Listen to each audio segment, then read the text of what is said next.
now is a reflection of the fact that climate change is actually real. It's here, it's now. It's not something in the future. And the impact of it varies from country to country. What we've seen, not desertification in the way that we've seen in Madagascar, but the opposite. So abnormally heavy rains, which has just as much of a devastating effect. So whether it's landslides, whether it's causing failure of crops, whether it's causing mudslides, or in fact, resulting in runoffs, which mean there's plenty of water but not a drop to drink, resulting in water shortages. These are today real impacts that we're experiencing, and it is because of climate change. Do you have any sense that what's happening here at COP is anything like enough? That's a really good question. We've all got to be optimistic. One of the challenges that we keep talking about as cities is that perhaps there aren't enough city voices coming into this mix, but we're trying to change that. Do I think enough is being done? Some big decisions have been made, but where's the accountability? COP continues to allow nation states to provide us with these nationally determined contributions, but who's holding them accountable? And that continues to be a worry. We've seen, just in the last 2 years with the COVID outbreak, a lot of talk about a just green recovery, and yet, post-COVID, in 2021, the data is showing us the greenhouse gas emissions are already higher than 2019. Is COP going to change that? We can't give up.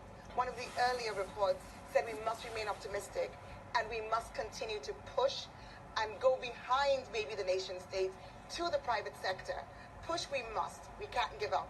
But let's look at what you're doing, because what is absolutely extraordinary is that you have made this pledge as Mayor of Freetown, capital of Sierra Leone, to grow 1 million trees. I mean, in the environs and within the city. How are you setting about it? Who's paying for it?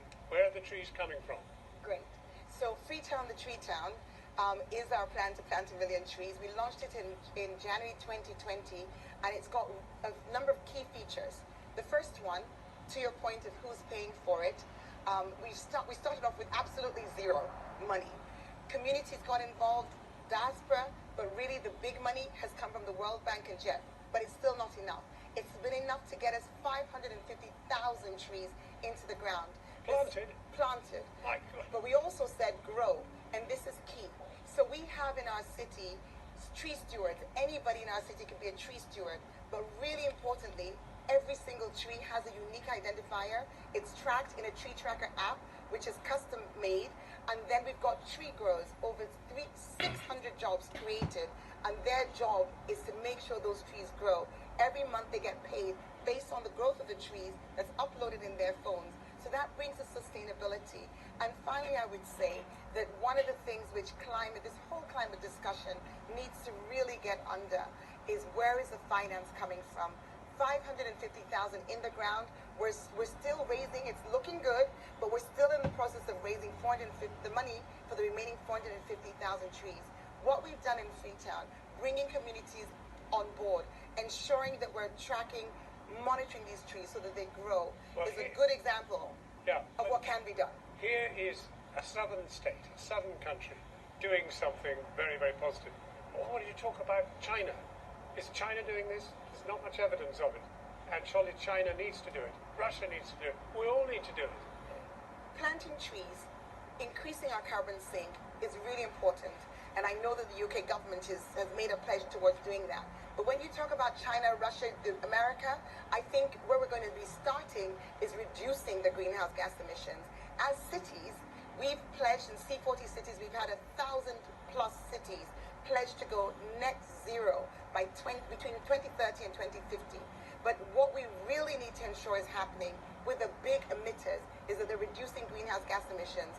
We're not a big emitter. We're tiny. Our continent is tiny. Planting trees helps bring down the carbon in the environment, but we need the big emitters to actually stop the fossil fuel. Mayor Aki-Sawyerr of Freetown, Sierra Leone, you talk a good talk. Thank you so much, and it sounds very fascinating.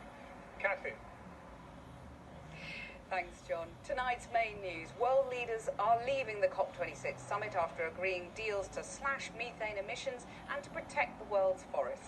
Boris Johnson said he was cautiously optimistic about the prospects of a deal to curb global temperature rises. In the last few minutes, President